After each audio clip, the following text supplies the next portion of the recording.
Hello everyone. Uh, Welcome our web dev 7 lecture.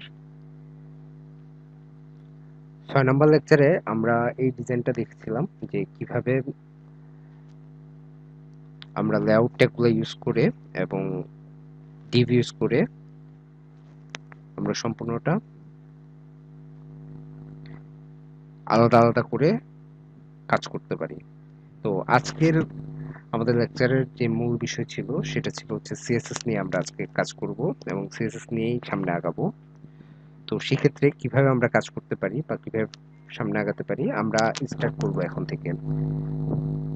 তো আমরা যদি সিএসএস নিয়ে কথা বলি যে হোয়াট ইজ সিএসএস, সিএসএস হচ্ছে আসলে ক্যাসকেডিং স্টাইলশিট। তো আমরা এই বিষয়ে যদি দেখতে চাই আমাদের জন্য বেস্ট রিসোর্স হচ্ছে w3schools.com।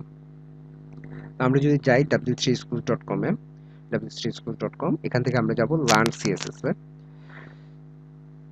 দেন আমরা ফার্স্ট ইন্ট্রোডাকশনে চলে যাব। দেন আমরা দেখতে পাবো এখানে what is CSS. CSS stand for cascading stylesheet. এটা হচ্ছে সিএসএস এর পূর্ণরূপ, ক্যাসকেডিং স্টাইলশিট।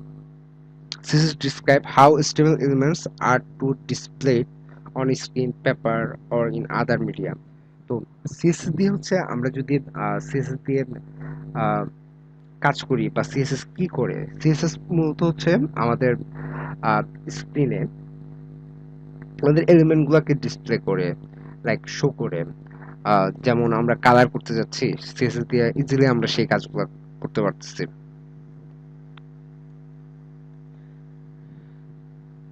দেন হচ্ছে আমরা মাল্টিপল ওয়েব পেজের আমরা লেআউট ডিজাইন করব। তো সেখানে বিভিন্ন কালার কম্বিনেশন থাকে, বিভিন্ন সাইজ থাকে, সবকিছু থাকে। তো সেগুলো একবারেই আমরা করে ফেলতে পারি। আগে যখন সিএসএস আসে নাই তখন দেখা গেল যে আমাদের এই কাজগুলো করতে গেলে প্রতি পেজে গিয়ে গিয়ে কাজ করা লাগতেছে। তো সিএসএস আসার পর দেখা গেল একবার কাজ করে দিলাম, তো দ্বিতীয়বার ওই কোডটা আবার করা লাগতো না, কারণ আমি একবার করে দিছি। সেটা সব পেজেই আমি চাইলে তার অ্যাক্সেস নিয়ে নিতে পারছি। তো সেই অনুযায়ী আমরা কাজ করতে পারছি। কিন্তু সিএসএস আসার আগে ওই কাজটা পসিবল ছিল না। তো তখন ডেভেলপারদের জন্য খুব টাফ একটা টাইম যেত। তো ওই সময় হচ্ছে ডেভেলপাররা কাজ করতে গিয়ে দেখা যেত যে সে একটা ডিজাইন করছে, ওই ডিজাইনটা আরেক পেজের জন্য আবার করা লাগছে। তো আমরা সামনের দিকে মুভ করি যে আমাদের কি কি আছে। দেখো, why use CSS? CSS is used to define styles for your web page, including the design, layout, and variations in display for different devices and screen size. CSS হচ্ছে আমাদের যে ওয়েব পেজের যে স্টাইলটা হবে বা ওয়েব পেজের যে ডিজাইন হবে, লাইক আমার এখানে কালার কম্বিনেশনটা খুব ইম্পর্টেন্ট। তারপর হচ্ছে কালার কম্বিনেশন আমি দিতে যাচ্ছি, ফন্ট দিতে যাচ্ছি, লাইক হচ্ছে আমি ফন্ট সাইজ আনতে যাচ্ছি, আমি বিভিন্ন পেডিং মার্জিন আনতে যাচ্ছি, বিভিন্ন সাইজ আনতে যাচ্ছি। তো এই সবকিছুই আসলে সিএসএস দ্বারা করা হয়। লাইক আমি একটা ডিজাইন লেআউট সাজাবো যে এটা এখানে থাকবে, ওটা এটা ডানে থাকবে, ওটা বামে থাকবে, এটা উপরে থাকবে, এটা নিচে থাকবে, এই যে জিনিসগুলা। তারপরে এটা স্কোয়ার হবে অথবা এটা বারবার টাইপ হবে অথবা এটা রেক্টাঙ্গুলার টাইপ হবে। এই যে বিভিন্ন শেপ দেওয়া বা বিভিন্ন ডিজাইন বা বিভিন্ন কনসেপ্ট নিয়ে আসা, তো এই জিনিসগুলোর জন্যই হচ্ছে মূলত আসছে সিএসএস। লাইক ভেরিয়েশন আনা, এই সবকিছুর জন্যই সিএসএস। ইনফ্যাক্ট আমরা যখন বিভিন্ন স্ক্রিনে যখন আমরা কাজ করি, লাইক আমার মোবাইল ডিভাইসে আমার সাইডটা একরকম দেখাবে, আমার ডেস্কটপে একরকম দেখাবে, আরো বিশাল স্ক্রিনে যদি যাই, যে আমার 4K রেজলিউশনের যে স্ক্রিনগুলো আছে সেখানে যদি আমি ডিসপ্লে করতে চাই, সেখানে আবার আরেক সাইজে আমি দেখাইতে যাচ্ছি, আমার ট্যাবে আরেক ধরনের ভিউ দেখাইতে যাচ্ছি। তো এই কাজগুলো যদি করতে হয় সেগুলোর জন্য আমাদের সিএসএস লাগে। তো এই কারণেই হচ্ছে আমরা সিএসএস ইউজ করি। দেন এখানে একটা সিএসএস এর এক্সাম্পল দেওয়া আছে। তো আমরা এখানে এখন না দেখে আমরা সামনের দিকে মুভ করব, তখন আমরা দেখতে পারবো যে কিভাবে কি কাজ করছে। তো CSS solve a big problem. তো কি প্রবলেম সলভ করছে? এখানে ছিল যে HTML was never intended to contain text for formatting a web page. HTML was created to describe the content of a web page, like H1 this is heading, P this is paragraph. তো HTML দিয়ে হচ্ছে আমাদের যে content গুলো আছে সেগুলোকে আমরা just describe করি। লাইক এটা হচ্ছে একটা স্ট্রাকচার বিল্ড করে HTML। তো আমার এখানে ডিজাইনিংটা HTML দিয়ে করা যায় না। তো আমাদের এই যে ডিজাইনিং গুলা, যে আমরা এটাকে কোন ফরম্যাটে সাজাবো বা কোন ডিজাইনে নিয়ে আসবো, তো এই কাজগুলো করার জন্য দেখা গেল যে যখন HTML এর ফন্ট নামে একটা ট্যাগ আনা হলো এবং কালার অ্যাট্রিবিউট সেখানে অ্যাড করা হলো HTML 3.2 তে, তখন দেখা গেল যে এখানে অনেক বড় একটা প্রবলেম ক্রিয়েট হচ্ছে। আমি যে কথাটা একটু আগে বলেছিলাম যে ডেভেলপারদের জন্য একটা দুঃস্বপ্ন হিসাবে এটা কাজ করতেছিল। তো ডেভেলপমেন্ট লার্জ ওয়েবসাইট যখন, অনেক বড় মাপের ওয়েবসাইট যখন তারা ডেভেলপ করতেছে, তখন হচ্ছে এই ফন্ট, তারপর কালার, এই ইনফরমেশনগুলো অ্যাড করতে গিয়ে প্রচুর অ্যাড করা লাগতেছে তাদের। যে এখানে একটা অ্যাড করা লাগতেছে, ওইখানে আবার সেম জিনিস আবার অ্যাড করা লাগতেছে। তো মাল্টিপল টাইমস অ্যাড করা লাগতেছে। তো যার কারণে হচ্ছে তার একটা সিঙ্গেল পেজ সে ডেভেলপ করতে গিয়ে তার যে পরিমাণ কোড লেখা দরকার ছিল, সেখানে দেখা যাচ্ছে তার কালার কম্বিনেশন সেট করতে গিয়ে এর ডাবল বা 3 গুণ কোড লেখা লাগতেছে। তো বিষয়টা খুব সময় সাপেক্ষ হয়ে যাচ্ছিল এবং খুব এক্সপেন্সিভ একটা প্রসেস হচ্ছিল। তো যার কারণে এই প্রবলেমটা সলভ করার জন্য world wide web consortium W3C সিএসএসটা তৈরি করে। মূলত এই যে world wide web consortium W3C created CSS, তারা হচ্ছে এই সিএসএস তৈরি করে এবং CSS remove the style formatting from the HTML page। তো আমরা চলে যাই, আর থিওরিটিক্যালে না থাকি, আমরা প্র্যাকটিক্যাল মোডে চলে যাই। আমরা যদি সিএসএস এ যাই, যে প্রতিটা জিনিসেরই একটা সিনট্যাক্স থাকে, লাইক তো আমাদের এই সিএসএস এর একটা সিনট্যাক্স আছে। তো সিএসএস এর সিনট্যাক্স কি? সিএসএস এর সিনট্যাক্স হচ্ছে ফার্স্টে সিলেক্টর থাকবে, তারপর কার্লি ব্রেসেস থাকবে। আর কার্লি ব্রেসেস মানে হচ্ছে সেকেন্ড ব্র্যাকেট, তো ওটাকে কার্লি ব্রেসেস বলা হয়। কার্লি ব্রেসেস থাকবে, তারপর থাকবে হচ্ছে প্রপার্টি, একটা প্রপার্টি থাকবে, তারপর কোলন থাকবে, কোলনের পর ভ্যালু থাকবে, দেন সেমিকোলন, শেষ, এটুকুই। ওকে, তো আমাদের মাথায় রাখতে হবে ফার্স্টে থাকবে সিলেক্টর, দেন থাকবে হচ্ছে কার্লি ব্রেসেস, তারপর থাকবে প্রপার্টি, দেন থাকবে ভ্যালু। ঠিক আছে? তো আমরা একটু মাথায় রেখে সামনে আগাই। লাইক এখানে পি হচ্ছে সিলেক্টর, দেন হচ্ছে একটা কার্লি ব্রেসেস আছে মানে সেকেন্ড ব্র্যাকেট আছে, দেন হচ্ছে এখানে কালার হচ্ছে একটা প্রপার্টি, দেন রেড হচ্ছে তার ভ্যালু, কালারের ভ্যালু হচ্ছে রেড। আবার টেক্সট কালার হচ্ছে একটা প্রপার্টি, সেন্টার হচ্ছে এখানে তার ভ্যালু। তো এই জিনিসটাই আমরা আরো ইজি ভাবে আমরা একদম প্র্যাকটিক্যালি দেখবো জিনিসগুলো, যে কিভাবে কাজ করে, কিভাবে আমাদের সিএসএস গুলা কাজ করে। তো এখান থেকে আর আমাদের যে ক্লাসগুলো হবে সেগুলো আমরা সবাই W3 স্কুল ফলো করি, কারণ প্রফেশনালি কাজ শিখতে গেলে আমাকে অবশ্যই অবশ্যই W3 স্কুল ফলো করা লাগবে। এখানের মতো এত গোছানো রিসোর্স আমার জানার মতো আর কোথাও নেই। তো আমি সবাইকে সাজেস্ট করব যে W3 স্কুল ফলো করতে, এবং W3 স্কুলসে প্রচুর প্র্যাকটিস করা যায়। এখানে ট্রাই টিউটোরিয়াল দেওয়া আছে, আমি এখানে ক্লিক করে চাইলে এটা প্র্যাকটিস করতে পারবো। তো এখানে গিয়ে আমরা চাইলে প্র্যাকটিস করতে পারি, বা জিনিসগুলো আমরা যদি এটার যে ডকুমেন্টেশন গুলো আছে, লাইক এগুলো হচ্ছে ডকুমেন্টেশন। আমার এখানে H1 কালার ব্লু, এই যে জিনিসগুলো লেখা আছে এগুলো হচ্ছে তার ডকুমেন্টেশন। তো আমি যদি এই জিনিসগুলো পড়ি একদম সিরিয়ালি A to Z, আমি যদি এগুলো শেষ করি সবগুলা, তাহলে কিন্তু আমার সিএসএস এর কোনো নলেজ গ্যাপ থাকবে না। হয়তোবা আমার প্র্যাকটিসের অভাবে আমি অনেক কিছু ইনিশিয়ালি পারবো না, বা আমি প্র্যাকটিস করতে থাকলে আমি পারবো, কিন্তু আমার প্র্যাকটিসের অভাবে হয়তোবা ইনিশিয়ালি অনেক কিছু মাথায় আসবে না। কিন্তু মাথায় না আসলেও আমার নলেজ গ্যাপটা থাকবে না।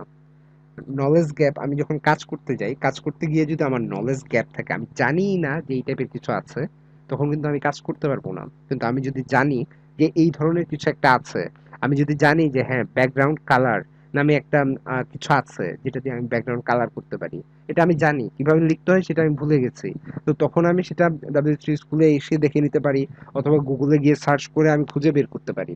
কিন্তু আমি যদি বিষয়টা না জানি, তাহলে আমার পক্ষে আসলে সেই জিনিসটা বের করা বা সেই জিনিসটা খুঁজে আসলে পসিবল হবে না। তো এই জন্য কোনো প্রকার নলেজ গ্যাপ যেন না থাকে, সেই বিষয়টা আমাদের মাথায় রাখতে হবে। তো এই জন্যই আমি বারবার বলছি যে এখান থেকে ডকুমেন্টেশন গুলো মানে A to Z কোনো কিছু যেন বাদ না যায় সেইভাবে পড়তে। আমি চাইলে এখান থেকে দেখাই দিতে পারতাম যে এটা এটা এটা এটা, একটু ভাব ধরে বসে থাকতে পারতাম যে আমি এটা এটা পারি, এত কিছু একটা ব্যাপার, দরকার নেই। কারণ আপনাদের ভিতর থেকে যারা ভালো কাজ করবেন তাদেরকে নিয়ে আমার কাজ করতে হবে, আমি তাদেরকে নিয়ে টিম গুছাই আমি বিজনেস করব, একসাথে টিম হয়ে আমরা বিজনেস করব। তো সেই ক্ষেত্রে আমি এখানে ফাঁকি মারার কোনো সুযোগ নাই, বা এখানে আমি ফাঁকি মেরে একটা কিছু বলে ফেললাম যে আমি এটা করে ফেলবো, ওটা হয়ে যাবে, ওরকম কোনো সুযোগ নাই বা ওরকম কোনো অপরচুনিটি নেই। আমাকে যা করতে হবে, যা শিখতে হবে, তা প্রপারলি প্রফেশনাল ওয়েতে শিখতে হবে। ওকে, তো অনেক হলো, এবার আমরা মুভ করি আমাদের কোডে। তো আমরা গত ক্লাসের কথা বলেছিলাম, যে গত ক্লাসে আমরা এই বিষয়গুলো দেখেছি, যে লাইক আমরা এখানে, তো আমরা এটা কোড যদি দেখি, আমাদের এটার কোড ছিল হচ্ছে এখানে। আম, তো আমরা এখানে কানেক্ট করেছিলাম, আম, যে এইভাবে লিখেছি আমরা, হেডার সেকশন ভাগ করেছিলাম, দেন নেভিগেশন, দেন একটা সেকশন ছিল, দুইটা সেকশন ছিল আমাদের, দেন ছিল আমাদের ফুটার, এবং সেখানে আমরা কালার টালার দিয়ে আমরা মোটামুটি সেপারেট করেছি জিনিসগুলো। তো আজকে আমরা এগুলো সবকিছু ভুলে যাব এখন।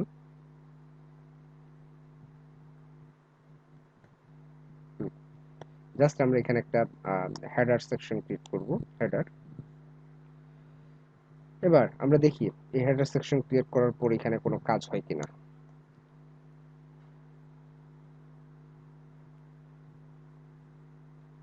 আছে? নাই, কিছু নাই। ওকে, তো আমরা এখানে যদি আহ, আমাদের এখন মেইন টার্গেট, যে আমাদের এই হেডার সেকশন অফ আমাদের মেইন টার্গেট, আমরা একটা বেসিক এচটিএমএল জাস্ট সিনট্যাক্স লিখলাম। এখন আমাদের মেইন টার্গেট হচ্ছে এই সিনট্যাক্সটায় আমাদের যে বডি আছে, হোল বডি, এই বডিতে আমরা কালার নিয়ে আসবো। তো এই বডিতে আমরা যদি কালার আনতে চাই, আমরা জানি, আমরা একটা অ্যাট্রিবিউট সম্পর্কে জানি, সেটা হচ্ছে স্টাইল অ্যাট্রিবিউট। তো এই স্টাইল অ্যাট্রিবিউটের মাধ্যমে আমরা চাইলে এখানে ব্যাকগ্রাউন্ড কালার নিয়ে আসতে পারি। লাইক এখানে দেখলাম ব্যাকগ্রাউন্ড কালার এবং সেটা দিলাম রেড। তাহলে এখানে কি আসতেছে, ব্যাকগ্রাউন্ড কালার দিলাম বডিতে, তো আমার দেখা যাক কি আসে। আমার ফুল বডিটা রেড হয়ে গেছে, ঠিক আছে। তো আমার এই যে ওভারঅল যে বিষয়টা, যে আমার এখানে ফুল বডি রেড, বা এই স্টাইল অ্যাট্রিবিউটটা আমি ইউজ করছি, এই যে স্টাইল অ্যাট্রিবিউট আমি ইউজ করলাম এখান থেকে একটু, তো এইটা, এই স্টাইল অ্যাট্রিবিউট আমার লাইন বাই লাইন ইউজ করাকেই বলা হয় মূলত ইনলাইন সিএসএস। তো আমরা যে সিএসএস এর কথা বলি, সেই সিএসএস হচ্ছে মূলত তিন প্রকার।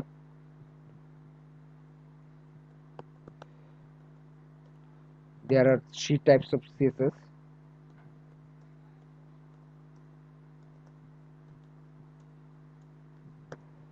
এক নাম্বার হচ্ছে ইনলাইন সিএসএস,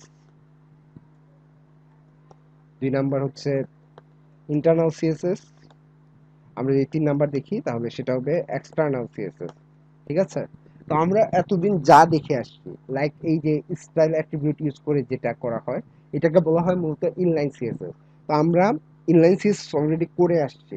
এখন যদি বলি যে আমরা এই সেম কাজ, যে আমি এই যে বডি, এই বডির জিনিসটা আমি এখানে স্টাইল যেভাবে লিখলাম, কালার করলাম, ব্যাকগ্রাউন্ড কালার রেড দিলাম, এই জিনিসটা আমি ইনলাইন সিএসএস এ করবো না, আমি ইন্টারনাল সিএসএস এ করবো। তো সেটা কিভাবে করা যায়, আমরা যদি দেখি, লাইক আমি এখান থেকে এই ট্যাগটা, অ্যাট্রিবিউটটা কেটে দিব, লাইক ইনলাইন সিএসএস শেষ, আমি জাস্ট তাকে নর্মাল পজিশনে নিয়ে যাব। ওকে, লাইক, তো আমি এটাকে ইন্টারনাল সিএসএস এ করব। তো ইন্টারনাল সিএসএস এর কোডগুলো লিখতে হচ্ছে হেড সেকশনে। হেড, হেডের ভিতর আমরা এখানে স্টাইল নামে একটা ট্যাগ ইউজ করব, স্টাইল ট্যাগ। এবং আমাদের এই স্টাইল ট্যাগ এর ভিতর হচ্ছে আমরা লিখবো। তো আমার এখানে বলে রাখা ভালো যে প্রথমত আমাদের যে বডি ট্যাগ আছে, তো বডি প্রতিটা ট্যাগই হচ্ছে এক একটা সিলেক্টর, প্রতিটা ট্যাগ হচ্ছে এক একটা সিলেক্টর। তো আমাদের সিএসএস এর যে সিনট্যাক্স, মেইন সিনট্যাক্স হচ্ছে, তার ফার্স্টে থাকবে সিলেক্টর, তারপর থাকবে এখানে কার্লি ব্রেসেস, এই যে সেকেন্ড ব্র্যাকেট যাকে আমরা বলি সেটাকে কার্লি ব্রেসেস বলা হয়। দেন থাকবে হচ্ছে এখানে প্রপার্টি, তারপর থাকবে হচ্ছে কোলন, দেন থাকবে হচ্ছে এখানে ভ্যালু, তারপর থাকবে সেমিকোলন। এটাই হচ্ছে সিএসএস এর syntax, selector, curly braces, property, colon, value, then লাস্টে সেমিকোলন। তো এই ফরম্যাটেই হচ্ছে, বা এই সিনট্যাক্সেই হচ্ছে আমরা সিএসএস লিখবো। তো আমরা বর্তমানে ইনলাইন সিএসএস লিখছি। ইনলাইন সিএসএস লিখতে গেলে আমরা ফার্স্টে আমাদের যে প্রপার্টি, আমাদের প্রপার্টি হচ্ছে, আমাদের সিলেক্টর হচ্ছে বডি। কারণ আমরা সিলেক্ট করছি কাকে, আমরা বডিকে সিলেক্ট করছি, আমরা কালার করব বডিকে। তো আমাদের এখানে সিলেক্টর হিসেবে আসবে হচ্ছে বডি। আমরা নিলাম বডি সিলেক্টর, বসাইলাম। এবার বডির ভিতর আমরা বলতেছি যে এখানে আমরা কি করব, ব্যাকগ্রাউন্ড কালার, ব্যাকগ্রাউন্ড কালার হচ্ছে তার প্রপার্টি। দেন এই ব্যাকগ্রাউন্ড কালারের আমরা ভ্যালু দিব, লাইক ভ্যালু দিলাম blue, blue. Okay, let's see, already blue হয়ে গেছে। ঠিক আছে, এখন আমরা যদি এই ব্যাকগ্রাউন্ড বডির ভিতর আমরা কোনো কিছু লিখতে যাচ্ছি, লাইক এখানে H1 একটা ট্যাগ নিলাম, যে ট্যাগের ভিতর আমি লিখতেছি welcome in our class. Okay, let's see কি আসে। Welcome in our class. এখানে আমাদের যে টেক্সট আছে, টেক্সটটা হচ্ছে ব্ল্যাক কালার। তো আমি চাচ্ছি এটার কালার চেঞ্জ করতে, লাইক এটা ইয়েলো কালার করতে যাচ্ছি। তো আমরা যখন ইনলাইন সিএসএস করতাম, তখন ইনলাইন সিএসএস এ আমরা কিভাবে লিখতাম, এখানে H1 এর ভিতর আমরা স্টাইল ট্যাগ দিতাম, স্টাইল অ্যাট্রিবিউট দিতাম। দেন এখানে আমরা তাকে বলে দিতাম যে তার কালার হবে ইয়েলো, ইয়েলো। তখন ওটার কালার হয়ে যেত ইয়েলো, রাইট? ওকে। তো আমার যদি এখানে আরও থাকে H1, লাইক এখানে আরও H1 আছে, যে welcome in our class,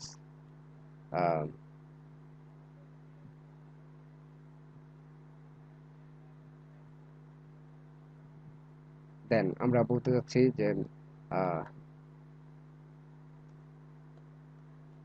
hour topics, এটা একটা দিলাম। দেন আরেকটা H1 রাখলাম, যে HTML। তারপর হচ্ছে আরেকটা H1 রাখলাম, যেখানে আমরা দিলাম CSS। ওকে, তো আমরা বাকি আরো তিনটা H1 আনলাম। তো দেখি ওগুলা কালার হচ্ছে কিনা। ওগুলা কিন্তু কালার হয় নাই। ঠিক আছে, তো আমার ওগুলা যদি কালার করতে হয় ইনলাইন সিএসএস এর ক্ষেত্রে, তখন আমার লাইন লাইন ধরে ধরে কোড করতে হয়। লাইক এখানে গিয়ে আমার তখন বলতে হবে যে এখানে এটার কালার হবে ইয়েলো। ঠিক আছে, আবার এটাই গিয়ে আমার বলতে হবে যে এটার কালার হবে ইয়েলো। ওকে, আমি যেটাই যেটাই গিয়ে বলবো যে এটার কালার ওটা হবে, তখন ওগুলার কালার চেঞ্জ হচ্ছে। আমি একবারে কিন্তু চেঞ্জ করতে পারছি না। তো এটা একটা প্রবলেম। তো আমার যখন ডেভেলপমেন্টে আমি H1 সবগুলো H1 নেট ডিজাইন আমি চেঞ্জ করব, বা H1 এর ফন্ট সাইজ আমি বাড়াবো। লাইক এখানে আমি চাচ্ছি যে H1 এর ফন্ট সাইজ আমি দিব যে ফন্ট সাইজ, লাইক এটা আমি দিব যে 56 px, 56 পিক্সেল। দেখি কি আসে। শুধু প্রথমটা বড় হয়ে গেছে, বাকিগুলো কিন্তু ছোট। কিন্তু এগুলো কিন্তু সবগুলাই H1 ট্যাগ। তো আমার সবগুলা সেম সাইজে আসার কথা ছিল, কারণ আমি চাচ্ছি H1 ট্যাগ যতগুলো আছে সবগুলা H1 ট্যাগ সেম সাইজে আসবে, 56 পিক্সেল করে আসবে। কিন্তু আমাদের এই ইনলাইন সিএসএস এর ক্ষেত্রে এই একটা প্রবলেম, যে আমাকে প্রতিটা আলাদা আলাদা ভাবে স্পেসিফিক করে বলে দিতে হবে, স্পেসিফিক্যালি বলে দিতে হবে যে এটার সাইজে তো এটাই এটাই। তার মানে হচ্ছে আমার এখানে বারবার কোড লেখা লাগতেছে। তো এই প্রবলেমটা সলভ করার জন্যই হচ্ছে মূলত আহ, এই সেম প্রবলেমটা আমরা যদি ফেস করতে না চাই, তাহলে জাস্ট আমরা এটা সেভ করি। আমরা দেখি যে কি আসে। আমাদের ডিফল্ট ভাবে সবগুলো ব্ল্যাক। তো আমরা এটাকে, আমরা যদি ইন্টারনাল, আমরা ইনলাইন সিএসএস দেখলাম। ইনলাইন সিএসএস হচ্ছে আমাদের ট্যাগের ভিতর, ওপেনিং ট্যাগের ভিতর স্টাইল অ্যাট্রিবিউটের মাধ্যমে ইনলাইন সিএসএস লিখতে হয়। এবার ইন্টারনাল সিএসএস কিভাবে লিখতে হয়, হেডের ভিতর স্টাইল ট্যাগ, হেডের ভিতর থাকবে কি স্টাইল ট্যাগ, ওই স্টাইল ট্যাগের ভিতর আমাদের সিলেক্টর থাকবে, তারপর কার্লি ব্রেস থাকবে, কার্লি ব্রেসের ভিতর আমাদের প্রপার্টি আর ভ্যালু থাকবে। তো লাইক আমি এখানে আমার সিলেক্টর কি, আমি H1 কে সিলেক্ট করব, তাহলে H1 ট্যাগ সিলেক্ট করলাম। করার পর এখানে আমি চাচ্ছি যে এটার প্রপার্টি, এটার প্রপার্টি হচ্ছে কালার। তো আমি কালার দিয়ে আমি বলতে চাচ্ছি যে এটার কালার হচ্ছে yellow, yellow colour. Okay, let's see, আমরা দেখি। আমি কিন্তু এই হালকা একটু কোড লিখলাম মাত্র, দেখি এই কোডে আমার আউটপুট কি আসে। চলে আসছে সবগুলা। ওকে, আমি এবার এটার সাইজ চেঞ্জ করতে যাচ্ছি। জাস্ট এই যে আমি H1 কে সিলেক্ট করলাম, এর ভিতরেই আমি সব করবো, এই ব্লকের ভিতর, এই ওপেনিং ব্লক ক্লোজিং ব্লক এর ভিতরে আমি সব করবো। আমি চাচ্ছি এর সাইজ, ফন্ট সাইজ আমি চেঞ্জ করতে যাচ্ছি। তো আমি চাচ্ছি এর ফন্ট সাইজ হবে 60 পিক্সেল। ওকে, আমি 60 পিক্সেল দিলাম, দেখি কি আসে। আমার সবগুলো 60 পিক্সেল হয়ে গেছে। ঠিক আছে, তো আমরা চাইলে এইভাবে কন্ট্রোল করতে পারতেছি। দেন আমরা ওই দিন বলেছিলাম মার্জিন আর প্যাডিং এর কথা। তো মার্জিন প্যাডিং যদি আমরা ইউজ করতে চাই, সেটাও আমরা এখানে ইউজ করতে পারি। এখন সাপোজ আমার এই লেখাগুলো আছে কোথায়, বাম সাইডে। তো আমি চাচ্ছি যে এই লেখাগুলো বাম সাইডে থাকবে না, এগুলো মাঝখানে শো করবে। তো মাঝখানে যদি শো করতে চাই, তাহলে আমাকে কি দিতে হবে, টেক্সট লাইন। টেক্সট লাইন আমি যদি সেন্টার দেই, তার মানে হচ্ছে এটা মাঝখান দিয়ে শো করার কথা। দেখি কি করে। করতেছে মাঝখান দিয়ে। ঠিক আছে, মানে সেন্ট্রালাইজ হয়ে গেছে। তো আমার এই বিষয়গুলো এখানে আছে। তো আমি যদি এইভাবে যদি জিনিসগুলোকে কন্ট্রোল করতে চাই বা জিনিসগুলোকে নিয়ে কাজ করতে চাই, তখন আমাদেরকে এইভাবে আমরা চাইলে কাজ করতে পারি।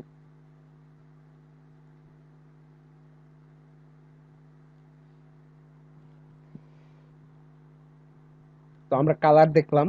এখন সাপোজ আমি চাচ্ছি যে আমরা তো গ্রিড ভাগ করা শিখছিলাম, যে আলাদা আলাদা ভাগ করা বা আলাদা আলাদা আহ, অংশে ভাগ করে নিয়ে সেটা অনুযায়ী কাজ করা।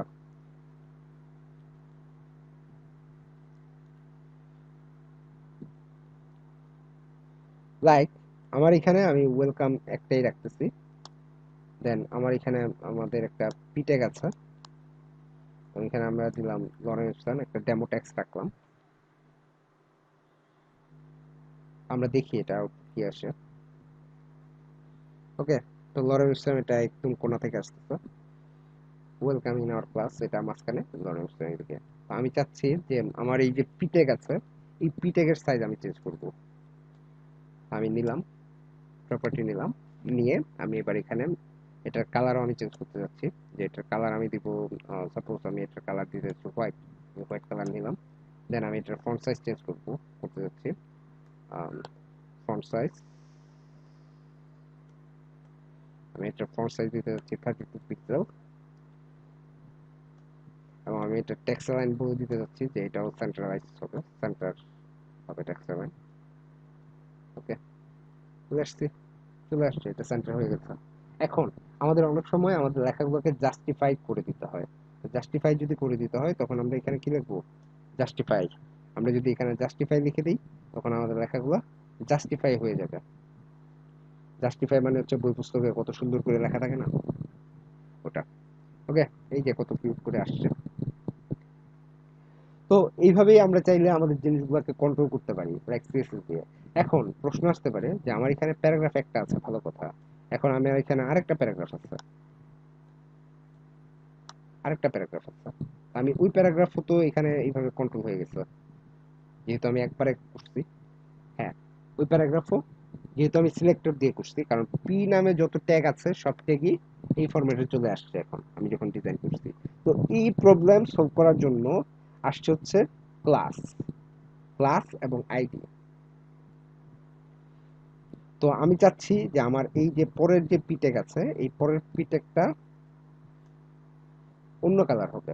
লাইক এটা হোয়াইট হবে না, এটা হবে ইয়েলো। ওকে, আমি এখানে একটা ক্লাস দিব। লাইক আমি এটার নাম দিলাম প্যারা, প্যারা নাম দিলাম। ক্লাস, ক্লাস, ক্লাস লিখতে হচ্ছে ক্লাস, প্রথমে ক্লাস অ্যাট্রিবিউট, ক্লাস একটা অ্যাট্রিবিউট, তো ক্লাস লিখতে হয়, তারপর হচ্ছে সমান, তারপর হচ্ছে ডাবল কোটেশন, ডাবল কোটেশনের ভিতরে হচ্ছে ক্লাসের নাম। ঠিক আছে, আহ, তো ক্লাস হচ্ছে একটা আমার কি সিলেক্টর। লাইক এখন কি এই যে প্যারা, এই প্যারা হচ্ছে আমার সিলেক্টর। আমি এখানে প্যারা দিলাম, লাইক নর্মাল প্যারাগ্রাফের মতো। কিন্তু এই যে প্যারা, এটা ক্লাস, এটা যে ক্লাস সেটা বুঝাইতে হইলে আগে দিতে হয় একটা ডট।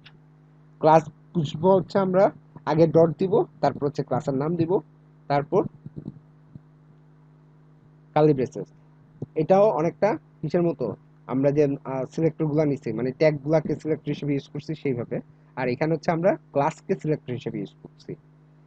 এর আগে আমরা H1 টেককে সিলেক্টর হিসেবে ইউজ করছি, পি টেককে আমরা সিলেক্টর হিসেবে ইউজ করছি, এখানে বডি টেককে আমরা সিলেক্টর হিসেবে ইউজ করছি, এখানে আমরা ইউজ করতে যাচ্ছি ক্লাসকে।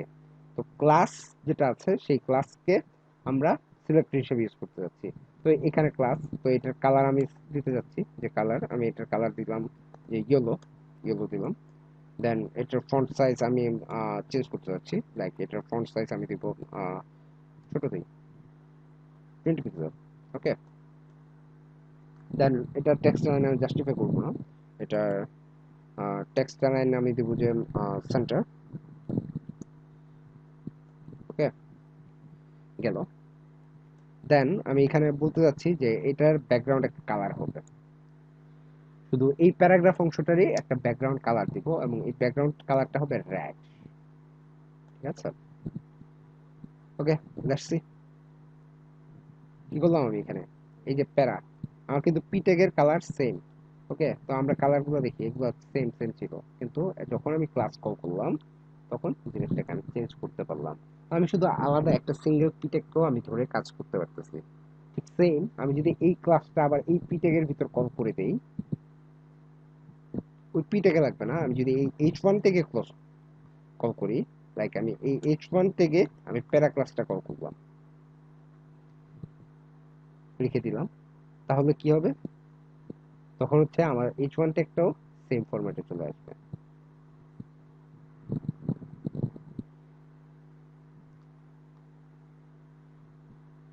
ওকে, এখন প্রশ্ন হতে পারে এইচ ওয়ান ট্যাগের সাইজ চেঞ্জ হয় না কেন। এইচ ওয়ান ট্যাগের সাইজ চেঞ্জ হয় নাই এই কারণে, কারণ হচ্ছে আমাদের এইচ ওয়ান ট্যাগ যখন আছে, এইচ ওয়ান ট্যাগ ফার্স্টে পাচ্ছে ফন্ট সাইজ 60 পিক্সেল, তো সে 60 পিক্সেল ধরে বসে আছে। আমি যদি এখানে এটাকে যদি ফিক্স করে দিই, যে আমি এটাকে ইম্পর্টেন্ট করে দিলাম, ইম্পর্টেন্ট মানে হচ্ছে আমার এটাই নিতে হবে, তখন কিন্তু সে ছোট হবে, হবে না কেন, কারণ হচ্ছে আমার এইচ ওয়ান ট্যাগের একটা নির্দিষ্ট ফরম্যাট আছে বা সাইজ আছে। আমরা এখন যেটা দেখব সেটা হচ্ছে ইন্সপেক্ট করলাম,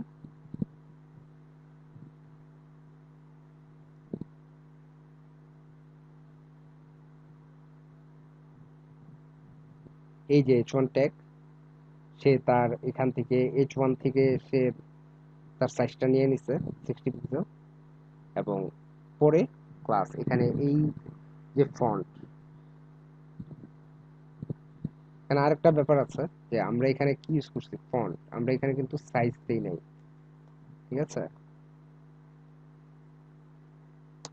এখানে কিন্তু আমরা একটা ভুল করছিলাম, আমরা এখন ফন্ট সাইজ দিলাম, দেখছি, হ্যাঁ ছোট হয়ে গেছে। তো বিষয় হচ্ছে এখানে যে আমাদের লাস্ট যেটা পাবে সে সেই অনুযায়ী কাজ করবে। আমি চাইলে এটাকে কন্ট্রোল করতে পারলাম, আমি প্যারাগ্রাফ ট্যাগ নিয়ে আসলাম, আমি কন্ট্রোল করে ফেললাম। ওকে, তো এখানে হচ্ছে এটা কি, এটা হচ্ছে ক্লাস। এখন সেম সিমিলার, আমি এই যে প্যারা, এটাকে আমি ক্লাস না, আমি এখানে আইডি কল করবো, আইডি। আইডি সেম স্টাইলে কল করা যায়, আইডি আমি প্যারা নামে একটা আইডি কল করলাম, তা আইডি হচ্ছে এখানে জাস্ট সেম জিনিস, জাস্ট ডটের জায়গায় হ্যাশ হবে, ডটের জায়গায় আমরা যদি হ্যাশ দিই তখন সেটা হয়ে যাবে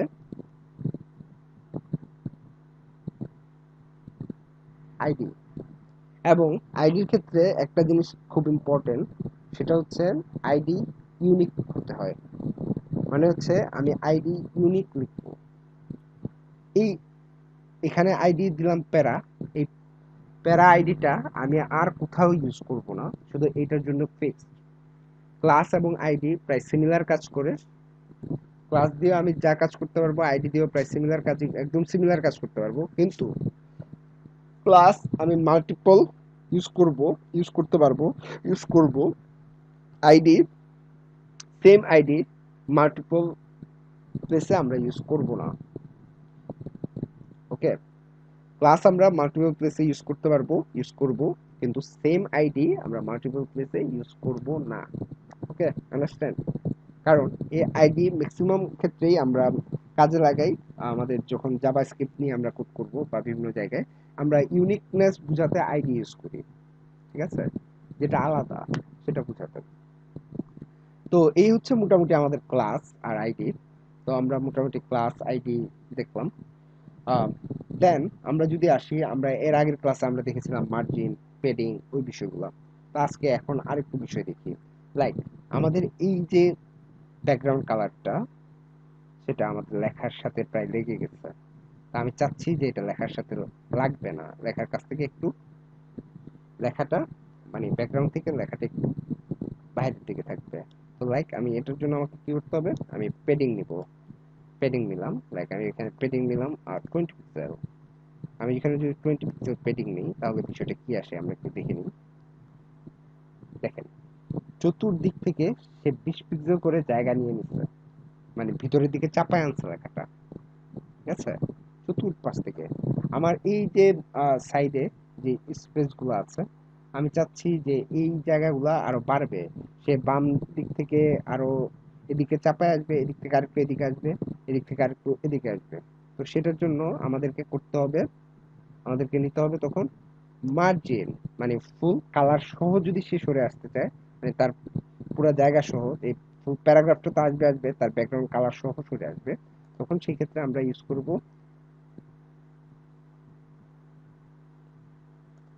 মার্জিন। লাইক আমি এখানে মার্জিন ইউজ করতে যাচ্ছি, সাপোজ আমি এখানে মার্জিন ইউজ করতে যাচ্ছি 30 পিক্সেল। ওকে, তো লেটস সি হোয়াট হ্যাপেন।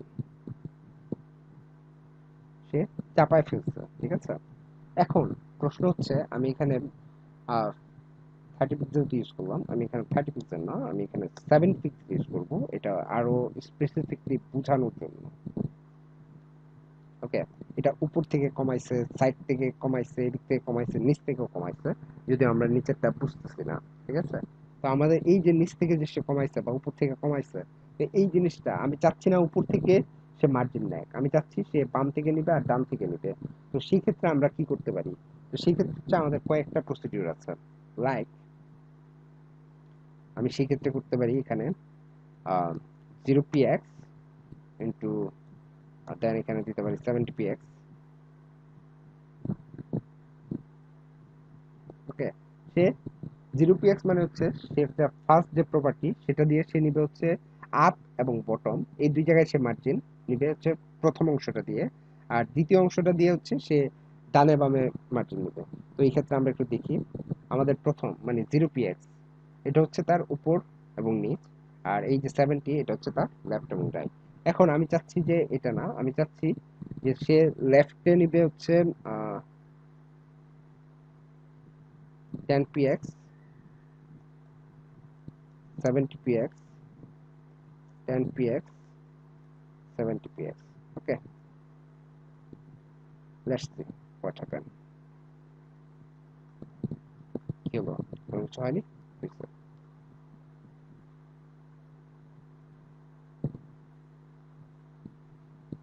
আমরা এটা 30 করি, এটাও 30 করি,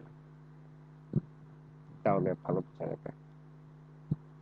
ওকে, তাহলে আমাদের এই যে 30 px, কারণ আমাদের হিসাবটা হয়ে হচ্ছে top, right, bottom, left, top, right, bottom, left, এই হিসাবে হচ্ছে এটা কাউন্ট হয়, ঠিক আছে। এবং সবসময় ঘড়ির কাঁটার দিকে কাউন্ট হবে, ঘড়ির কাঁটা যেদিকে ঘুরে মানে টপ, রাইট, বটম, লেফট। ওকে, তো এইভাবে চাইলে আমরা দিতে পারি। ইভেন পেডিং এর ক্ষেত্রেও সেম ফরম্যাট আমরা চাইলে, কারণ শুধু পেডিং যদি দেই তখন হচ্ছে শুধু পেডিং 20 পিক্সেল, তার মানে হচ্ছে সে টপ, রাইট, বটম, লেফট সব দিকে সে 20 পিক্সেল দিচ্ছে। আমি যদি এটার মতো এইভাবে ভাগ ভাগ করে দিতাম তখন হচ্ছে সে সেপারেট করে নিত, যে ফার্স্টে টপে নিত 10 পিক্সেল, রাইটে নিত 30 পিক্সেল, বটমে নিত 10 পিক্সেল, লেফটে নিত 30 পিক্সেল, সে সেইভাবে নিত। তো বিষয়টা হচ্ছে আমরা এইভাবে এই জিনিসগুলো প্র্যাকটিস করব বা দেখবো।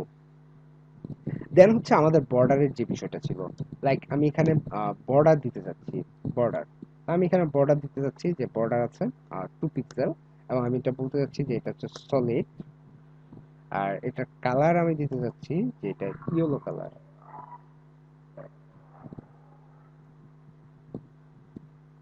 Yellow colour. Okay, okay, let's see কি আসে দেখি। আসছে, এটা চতুর্দিকে বর্ডার চলে আসছে। ঠিক আছে,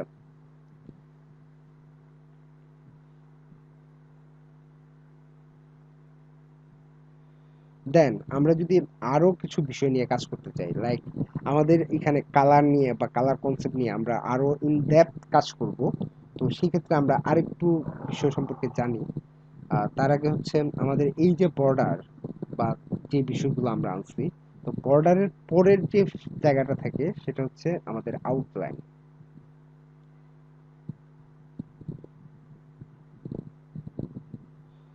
তো বর্ডারের পরে যে বিষয়টা থাকে সেটা হচ্ছে আউটলাইন। তো সেই ক্ষেত্রে আমরা কি বলতে পারি, লাইক আমি এখানে আউটলাইন ইউজ করতে যাচ্ছি। আউটলাইন, সাপোজ আমি এর আগেরটা কি দিলাম, ইয়েলো। তো এটা আমি দিই হোয়াইট। দেন এখানে আমি চাচ্ছি সলিড হবে, এবং আমি এটা আউটলাইন দিতে চাচ্ছি 10 পিক্সেল। ওকে, দ্যাটস দি, এটা হচ্ছে তার আউটলাইন। ঠিক আছে, তার বাহির দিয়ে আমি একটা লাইন ক্রিয়েট করলাম। এখন এটা আমি সলিড দিলাম এই জন্য এইভাবে। আমি যদি এটা যদি ইয়া দিই, সলিড না দিই, ডটেড দিই, তাহলে কি আসে একটু দেখি। ওকে, আমরা চাইলে এইভাবে ডিজাইন করতে পারি, বা যে যেভাবে ডিজাইন করতে চাই। ঠিক আছে,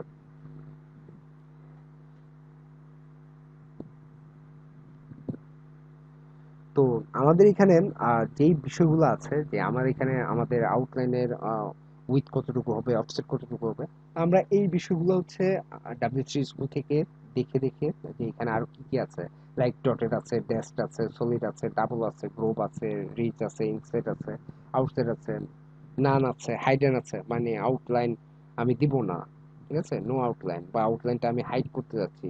তো এই বিষয়গুলো আছে, তো এই বিষয়গুলো আমরা কিভাবে কাজ করে বা কোনটা কি, তো এগুলো আমাদেরকে ডাব্লিউসি স্কুল থেকে আমরা একটু দেখে নিব, সবাই দেখে নিব।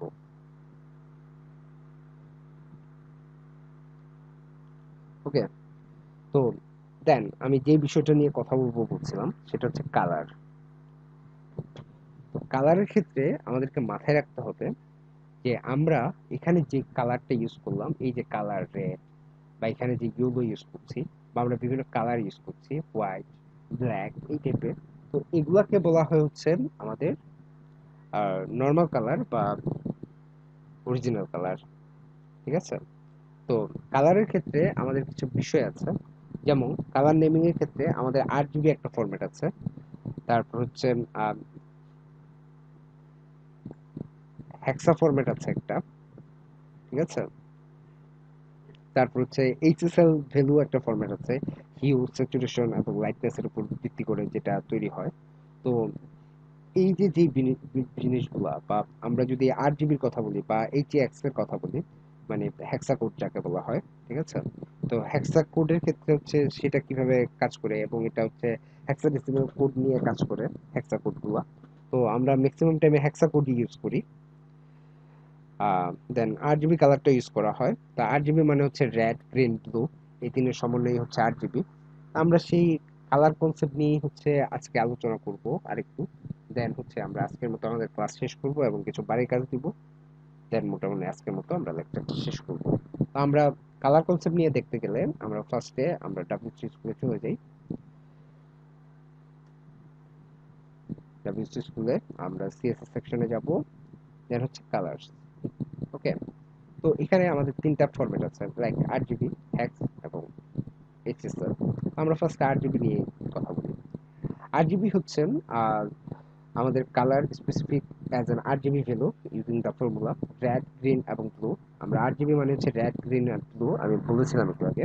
তো এই যে আমাদের যে পিওর যে কালারগুলো আছে, red colour, green colour, blue colour, তো এই কালারগুলোর সমন্বয় হচ্ছে মূলত আমাদের কালার গুলো আসতেছে। তো এখন এই কালার গুলো কিভাবে আসতেছে, রাইট? আমি আমার সর্বোচ্চ ভ্যালু হচ্ছে 255 এবং সর্বনিম্ন ভ্যালু হচ্ছে 0।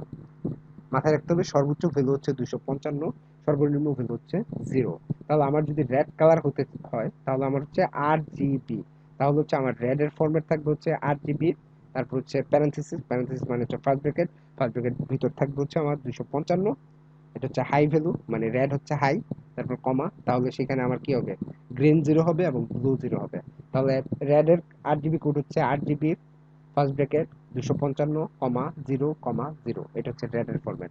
আমি যদি ব্লু চিন্তা করি RGB, তার মানে হচ্ছে আমার রেড 0 হবে এবং গ্রিন 0 হবে, তাহলে হচ্ছে 0 কমা 0 কমা 255। তাহলে আমরা ব্লু এর কোড দেখি RGB ফার্স্ট ব্র্যাকেট 0 কমা 0 কমা 255। ওকে, ঠিক সেম গ্রিনের ক্ষেত্রে হচ্ছে মাঝখানেরটা 255 হবে, বাম সাইডেরটাও 0, ডান সাইডেরটাও 0। তো এইভাবে হচ্ছে RGB কোডগুলো লেখা হয়। দেন আমরা যদি হেক্সা কোডে মুভ করি, হেক্সা কোডগুলা হচ্ছে হেক্সাডেসিমাল ভ্যালুর উপর লেখা হয় এবং এটাও RGB ফরম্যাটেই, কিন্তু এখানে হেক্সাডেসিমালে হেক্সাডেসিমাল নাম্বার সিস্টেমে আমাদের 4 ধরনের নাম্বার সিস্টেম আছে: বাইনারি, ডেসিমাল, অক্টাল এবং হেক্সাডেসিমাল। তো আমরা কোনো এক লেকচারে হয়তো বা এই নাম্বার সিস্টেমগুলো নিয়েও আলোচনা করব। যদি কারো নাম্বার সিস্টেম নিয়ে প্রবলেম থাকে তাহলে অবশ্যই আমাদের কমেন্ট সেকশনে জানাবেন, তাহলে আমরা হয়তো বা কোনো লেকচারে আলোচনা করব সেটা নিয়ে। তো আমাদের এই যে হেক্সাডেসিমাল যে নাম্বার সিস্টেম, সেখানে হেক্সাডেসিমাল সর্বোচ্চ ভ্যালু হচ্ছে f এবং সর্বনিম্ন ভ্যালু হচ্ছে 0। হেক্সাডেসিমাল সর্বোচ্চ ভ্যালু হচ্ছে f এবং সর্বনিম্ন ভ্যালু হচ্ছে 0। তো হেক্সাডেসিমাল কোডে বা হেক্সা কোডের ক্ষেত্রে আমাদেরকে মাথায় রাখতে হবে এখানেও RGB ফরম্যাট ইউজ হয়, কিন্তু এটা হচ্ছে R, G এবং B, এবং এই কোডটা হ্যাশ দিয়ে প্রকাশ করতে হয়, হ্যাশ R, G, B। ওকে, তো আমি চাচ্ছি যে রেড আমি শো করতে যাচ্ছি।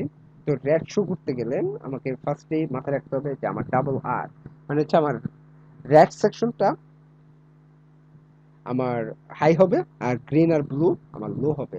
আমি জাস্ট এখানে একটু চেক করি যে আমার এখানে আমি এই যে রেড ব্যাকগ্রাউন্ড কালার রেড, ঠিক আছে, প্যারাগ্রাফের যে ব্যাকগ্রাউন্ড কালার আছে রেড, আমি এটাকে ফার্স্টে গ্রিন করব, তখন আমার হেক্সা কোড কি হবে RGB।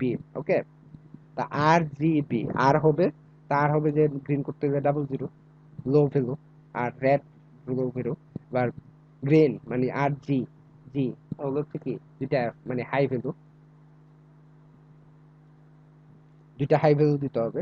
তারপর হচ্ছে ব্লু মানে হচ্ছে দুইটা লো ভ্যালু। তাহলে এই ক্ষেত্রে আমার ব্যাকগ্রাউন্ড কালার কি হয়ে যাবে, গ্রিন হবে, কার, এই প্যারার। ওকে, তাহলে আসছি আমরা দেখি এটা গ্রিন হয় কিনা। ওকে ফাইন, গ্রিন হয়েছে। তো আমরা এটা যদি এবার রেড কালার করতে চাই তখন কি হবে, এক্স রেড RGB, তার মানে হচ্ছে ফার্স্টের দুইটা হবে হাই ভ্যালু, তারপর হচ্ছে জি মানে হচ্ছে লো, বি লো। ওকে, তাহলে আমরা চেক করি রেড হয়েছে কিনা। ওকে ফাইন, রেড হয়ে গেছে। তো এই হচ্ছে আমাদের হেক্সাকোডের ক্ষেত্রে। এখন আমরা যদি আসি আমাদের HSL, যেখানে হচ্ছে সিচুয়েশন এবং লাইটনেসের উপর ভিত্তি করে এটা হয়। তো সেই ক্ষেত্রে আমাদের কি কি থাকবে, বেশ কিছু ইম্পর্টেন্ট টার্ম আছে। লাইক আমরা যদি এই কালার কনসেপ্টগুলো একটু হিসাব করি, খেয়াল করি, আমাদের ফার্স্টে HSL এর ক্ষেত্রে আমাদের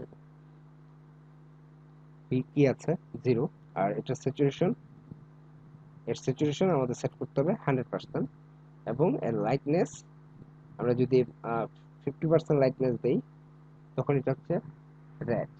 আবার আমরা যখন এটাকে কি করতে যাচ্ছি, নীল করতে যাচ্ছি, তখন এই ক্ষেত্রে হচ্ছে আমাদেরকে এটার হিউ দিতে হবে 240, স্যাচুরেশন 100%, লাইটনেস 50%। আবার যখন আমরা গ্রিন করতে যাব তখন হচ্ছে আবার আরেক রকম। তো এই ক্ষেত্রে এটা হচ্ছে কনসেপ্ট একটু ডিফারেন্ট, কারণ এই ক্ষেত্রে saturation can be described as the intensity of a colour, 100% is pure colour, no shade of grey. তো আমাদের এখানে আমরা যে এই জায়গায় সিচুয়েশন যে আমরা 100% দিচ্ছি, এখানে হচ্ছে আমাদের কোনো শেড থাকবে না, এটা পিওর কালারটা আসবে। আর 50% যদি আমরা দিই তখন হচ্ছে সেটা গ্রে স্কেলে চলে আসবে, আর 0% দিলে সেটা হচ্ছে কমপ্লিটলি গ্রে। ওকে, তো এই হচ্ছে মোটামুটি আমাদের যে বিষয় সেটা। আর আমরা যদি হেক্সা কোডের দিকে যাই, যে হেক্সা কোড আমরা কাজের জন্য আমরা হেক্সা কোড ইউজ করব, ঠিক আছে। আমি পার্সোনালি সাজেস্ট করবো হেক্সাকোড ইউজ করতে অথবা আরজিবি ইউজ করতে, এইচএসএল ইউজ না করতে। কারণ হচ্ছে এইচএসএলটা আসলে ডেভেলপমেন্ট ফ্রেন্ডলি না, আরজিবি আর হেক্সাকোডটাই ডেভেলপমেন্ট ফ্রেন্ডলি। তো আশা করি সবাই বুঝতে পারছেন। কারো যদি কোনো কিছু বোঝার সমস্যা থাকে বা কোনো বিষয় থাকে, আমি কালার নিয়ে আরেকটা শুধু আলাদা সেপারেট একটা লেকচার নিব শুধু কালার নিয়ে। সেখানে আমরা একদম ইন ডেপথ যে কোনটা কিভাবে কাজ করে এবং কোত্থেকে আসছে এ টু জেড নিয়ে আমরা ডিসক্রাইব করব। আর বাড়ির কাজের যে বিষয়টা, বাড়ির কাজের বিষয় হচ্ছে আমাদের এতদিন তো আমরা যা কাজ করছি ব্যাকগ্রাউন্ড কালার বা এটা সেটা অনেক কিছু আনছি। তো আজকে থেকে আমরা এখানে আর যে ইন্টারনাল সিএসএস ইউজ করে আমরা কাজ করা দেখলাম। এখন আমি যে জিনিসটা দেখাবো সেটা হচ্ছে এক্সটার্নাল সিএসএস ইউজ করে কিভাবে কাজ করে সেটা, এবং তারপর হচ্ছে আমরা মুভ করব। আজকের ক্লাস এখানে শেষ করব। আর দেন আমাদের যা বাড়ির কাজ আমরা এর আগে করেছিলাম ইনলাইন সিএসএস ইউজ করে বা যা কিছু করে, এখন থেকে আমরা এক্সটার্নাল সিএসএস ইউজ করে সেই কাজগুলোই করব। সুন্দর করে আমরা ডিজাইন করব এবং নিজের মতো করে একটা 5 পেজের একটা পোর্টফোলিও সাইট ডেভেলপ করব, এবং ডেভেলপ করে সেটা আমাদের গ্রুপে অবশ্যই অবশ্যই পোস্ট দেব, যেন নিজের কোডগুলা জাস্টিফাই করা হয় এবং চেক করা হয়ে যায়, আর তার সাথে হচ্ছে অন্যরাও ইন্সপায়ার্ড হয় সেজন্য। তো আমরা চলে আসি কোডে। আমরা তো এটা দেখলাম, এখন এই সেম কাজটা আমরা যদি এক্সটার্নাল সিএসএস দিয়ে করি, আমরা ইন্টারনাল সিএসএস দেখলাম যে এখানে আমরা ইন্টারনাল সিএসএস দিয়ে করতেছি। তো এক্সটার্নাল সিএসএস এ কি কাজ করে? এক্সটার্নাল সিএসএস এ এত ঝামেলা নাই, ঠিক আছে? এখানে যা করলাম ইন্টারনাল সিএসএস যা করছি এক্সটার্নাল সিএসএস সেম কাজ, সেম কাজ। শুধু মাথায় একটা জিনিস রাখতে হবে, আমাদের এখানে আমরা ফোল্ডারে যাব, যে ওয়েবসাইট অ্যাসেট, অ্যাসেটের ভিতরে আমরা সিএসএস নামে একটা ফোল্ডার করেছিলাম। তো সেখানে আমরা জাস্ট একটা ফাইল বানাবো। এক্সটার্নাল মানে হচ্ছে কি, এটা আলাদা, এটা বাইরে থেকে আসবে, ওকে?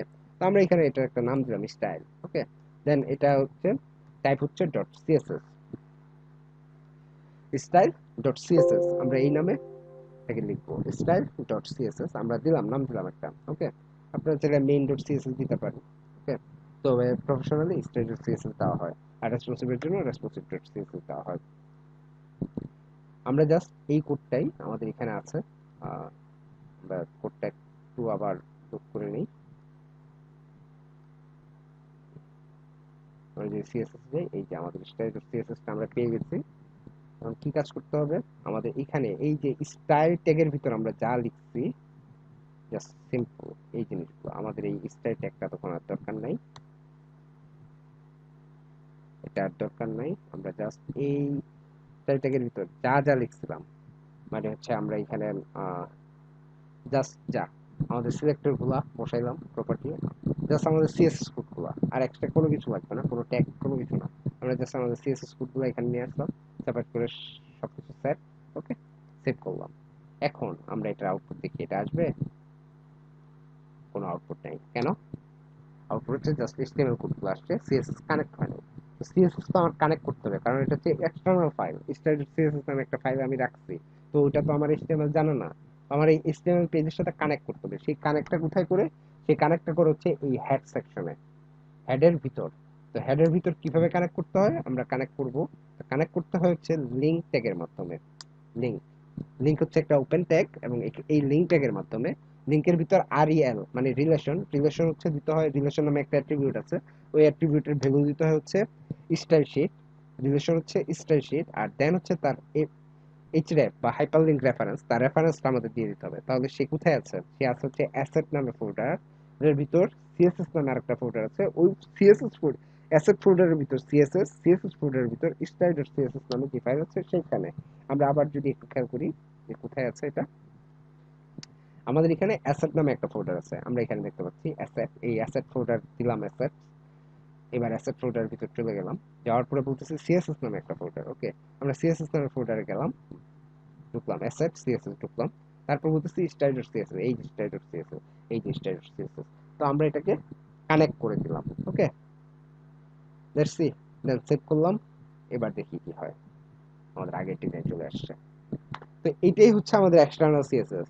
তো ইন্টারনাল সিএসএস এবং এক্সটার্নাল সিএসএস খুবই সিমিলার। ইন্টারনাল সিএসএস লিখতে হয় হেড সেকশনের ভিতর স্টাইল ট্যাগের ভিতর, আর এক্সটার্নাল সিএসএস হচ্ছে আলাদা একটা সিএসএস ফাইল আমরা ক্রিয়েট করব।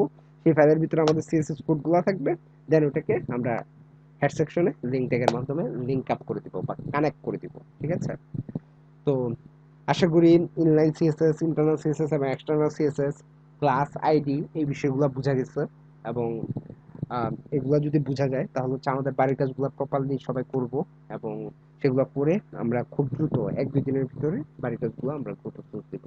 এবং আমাদের নেক্সট ক্লাসে আমরা সিএসএস এর আরো অনেক কিছু নিয়ে আমরা জানবো। এবং সামনে আমরা খুব দ্রুত, একটু দ্রুত আমরা আগাবো, যেন নিজেদের ডিজাইনগুলো বা আরেকটু ভালো একটা ডিজাইন করতে পারি বা আরেকটু বেটার একটা কিছু করতে পারি। সেই বিষয়ে আমরা যেন সামনের দিকে মুভ করতে পারি এবং আস্তে আস্তে যেন একজন ওয়েব ডিজাইনার হিসেবে নিজেকে আত্মপ্রকাশ করতে পারি। সেই বিষয়, সেই জন্য আমরা আরেকটু দ্রুত আগাবো এখন থেকে। নেক্সট ক্লাসগুলো আরেকটু দ্রুত আগাবো। ওকে? তো সবাই ভালো থাকবেন, সুস্থ থাকবেন। আল্লাহ হাফেজ। আজকে এখানেই শেষ করি।